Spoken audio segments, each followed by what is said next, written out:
कदाचित ती स्पष्टता करायची नाही एवढ्या लवकर, हा देखील त्यांच्या रणनीतीचा भाग किंवा राजकीय व्यूहरचनेचा भाग असू शकतो. आणि माध्यमातनं सांकेतिक भाषेत फक्त ते नेते, माजी मंत्री, माजी आमदार प्राजक्त तनपुरे यांनी आजपर्यंत स्पष्टपणे असं कुठं म्हटलेलं नाही. हे खरं आहे की मी भारतीय जनता पक्षामध्ये जाणार असं कुठं म्हटलं नाही.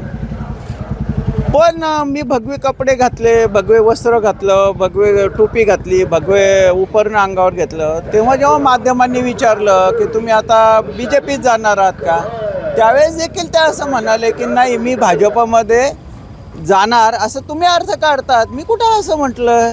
आणि तिथे देखील त्यांनी असा प्रश्न माध्यमांना विचारला की हे भगवा रंग म्हणजे काय भाजपची मक्तेदारी आहे का.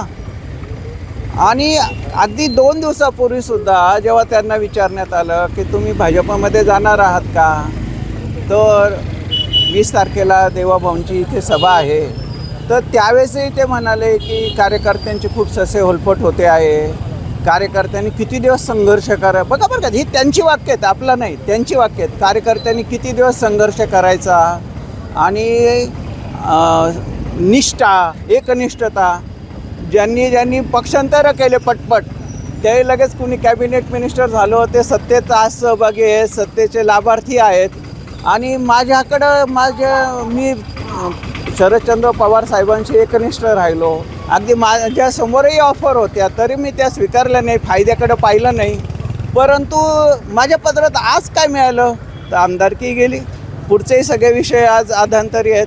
आणि मग या सगळ्याचा अर्थ जर तुम्ही आणि मी जर असा काढला की अरे त्यांची जी अशी संभ्रमाची जी वक्तव्य आहे त्यात भाजप नेत्यांच्या सांगण्यावरूनच त्यांनी निवडणुकीतून माघार घेतलेली आहे. मग हे सगळ्या गोष्टी काय संकेत देतात नेमकी?